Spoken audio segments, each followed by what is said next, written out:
Hola, hola, ¿qué tal a todos mis queridos amigos? Un placer saludarles. Gracias por estar aquí una vez más en este su canal Robin Pelufo, en el que estamos siempre listos, siempre dispuestos a que el Espíritu Santo, el Espíritu de Dios nos haga más dispuestos para crecer, para formarnos en nuestra vida espiritual y para, sin lugar a duda, mientras vivamos en esta tierra, honrar y glorificar el nombre de nuestro Dios.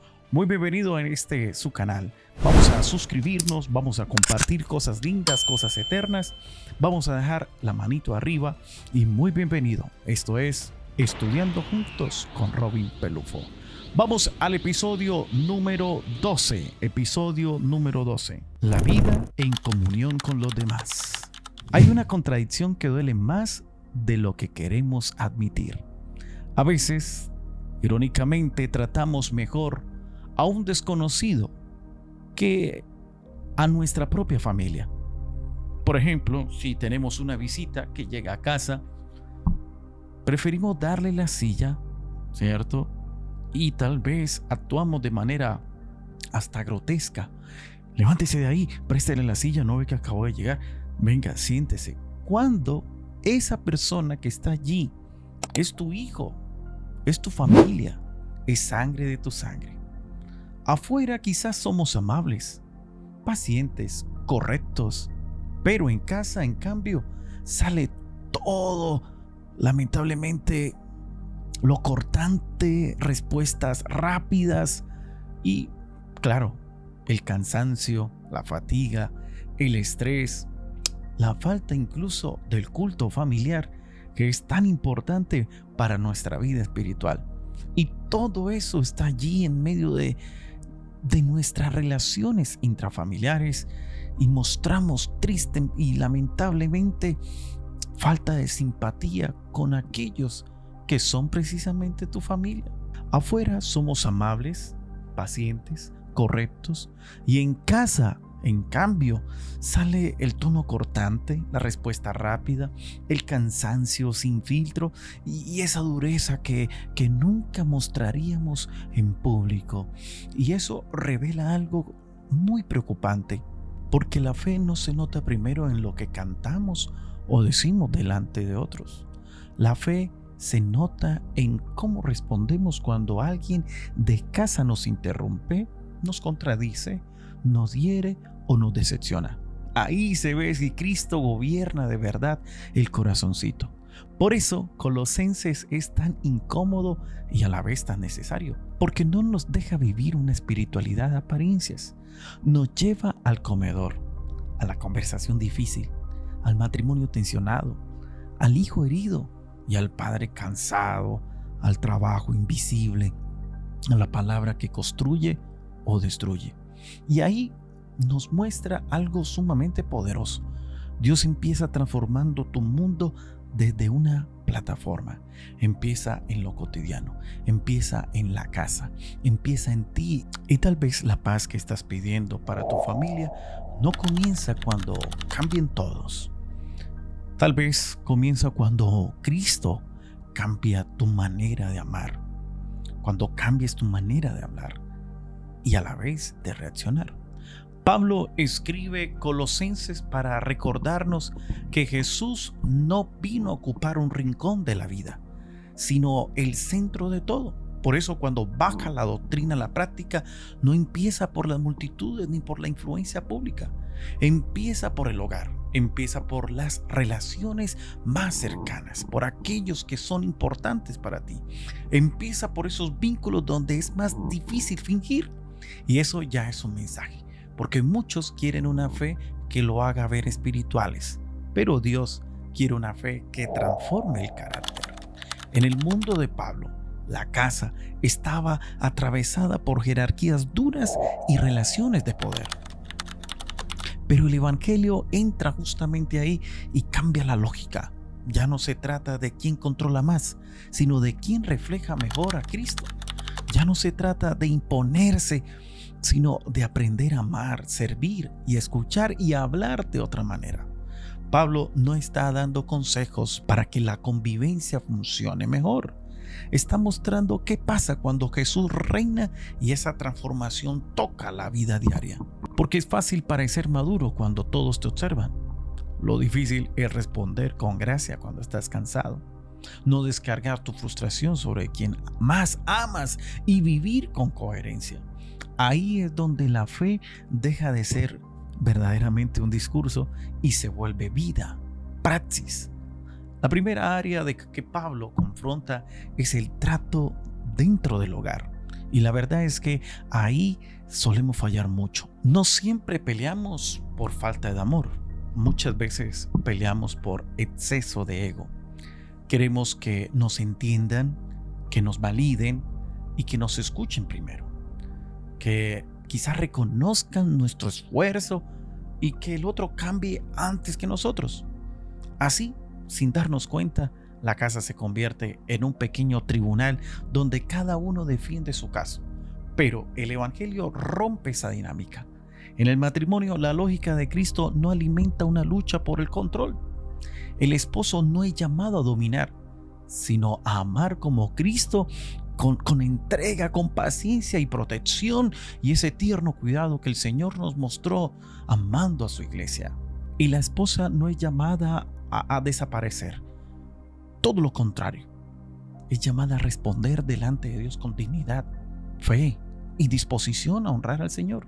El punto del pasaje no es humillar a uno y exaltar al otro. El punto es bajar del trono al ego de ambos. Porque ahí, mi estimado amigo, ahí es donde nace buena parte del conflicto. En esa insistencia secreta de querer tener la razón, la última palabra y el control total. Pero cuando Cristo ocupa el centro, la relación cambia. No porque desaparezcan los desacuerdos, sino porque cambia la forma de vivirlos. Hay más humildad, más cuidado en el tono, más prontitud para pedir perdón y más deseo de preservar al otro.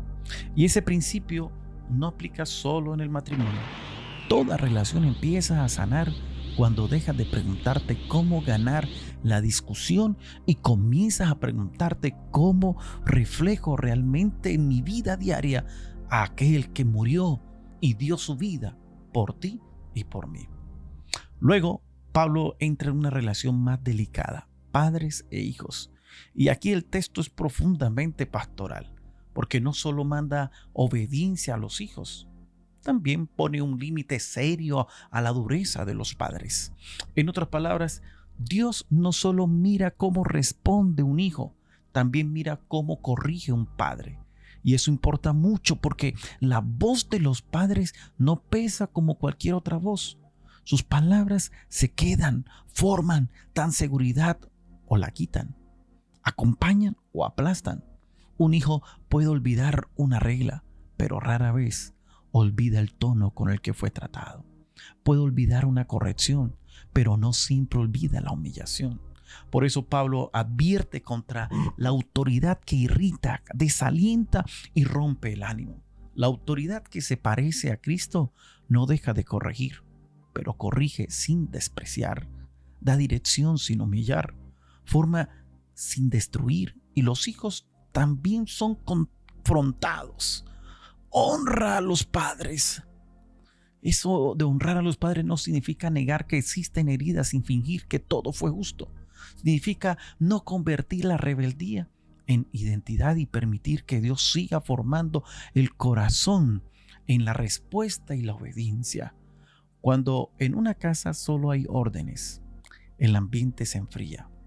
Cuando solo hay permisividad, el rumbo se pierde. Pero cuando la verdad y la ternura caminan juntas, el hogar puede dejar de ser un lugar de desgaste y empieza a ser un lugar de gracia. Los hijos aprenden más de la atmósfera del hogar que de los discursos del hogar.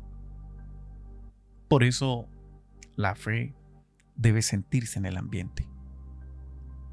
Pablo después lleva la fe al trabajo y eso también nos toca hoy.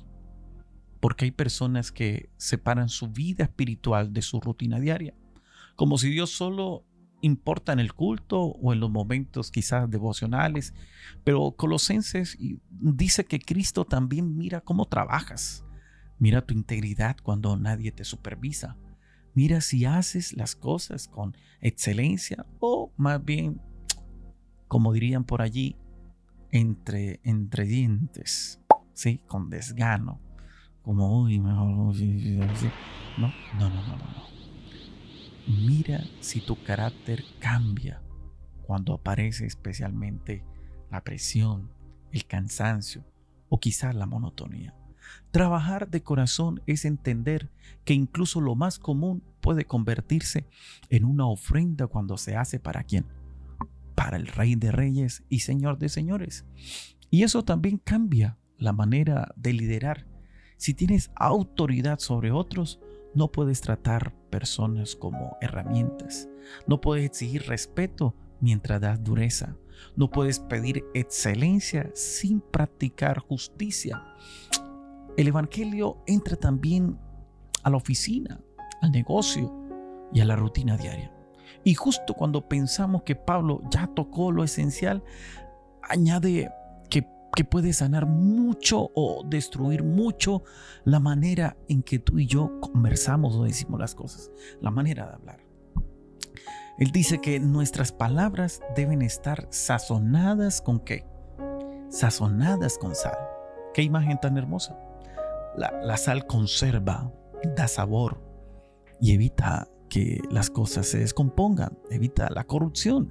Así deberían ser nuestras palabras, no vacías, no violentas, no hirientes por costumbre, palabras con verdad, sí, pero también con gracia, oportunidad, tacto y sabiduría. Porque una fe madura no solo piensa distinto, también va a sonar distinto. A veces una casa no necesita una gran conferencia. Necesita a alguien que rompa primero el ciclo del tono áspero. A veces una relación no comienza a sanar cuando se resuelve todo, sino cuando alguien decide hablar sin herir. Y muchas veces esa es la primera señal de que Cristo está obrando. Al final, Colosenses nos pone delante de un espejo. Nos recuerda que la fe no se demuestra primero en el templo, sino en la convivencia, en la mesa, en el trabajo, en el modo en que corriges, respondes, sirves y hablas cuando nadie te aplaude. Y eso puede incomodar, pero también da esperanza. Porque si Cristo puede entrar en lo cotidiano, entonces también puede sanar lo que parece normal en tu casa. La frialdad, la dureza, la distancia, el orgullo, la costumbre de hablar mal, el cansancio convertido en agresividad. Así que hoy, mi apreciado, mi apreciada que me estás escuchando allí del otro lado, de donde me estás observando, hoy te quiero dejar 2 desafíos sencillos. Número 1, antes de terminar el día, habla con alguien de tu familia, pero hazlo con calma, sin ironía, sin levantar un muro y sin necesidad de ganar. Aquí quien manda soy yo. Número 2, mañana en tu casa o en donde quiera que estés, haz una sola cosa con excelencia, con humildad, con gracia, como si Cristo mismo la estuviera recibiendo de tu mano. Porque ahí empieza lo lindo, la transformación, de que todo lo que tú hagas, hágalo para la honra y la gloria de ¿quién? La gloria de Dios. Y quizás el milagro que estás esperando para tu familia, tu hogar, no comienza con que todos cambien a la vez, sino con que tú le entregues a Cristo tu tono, tu orgullo, tus palabras y tus reacciones. Por eso, si este video, si hoy el Señor ha logrado hablar a tu corazoncito, vamos a compartir esperanza. Suscríbete también al canal y déjanos una manito arriba. Ese es el mejor like que nos puede dejar. Querido amigo, recibe un abrazo de Jesús para cada uno de ustedes. Bendiciones.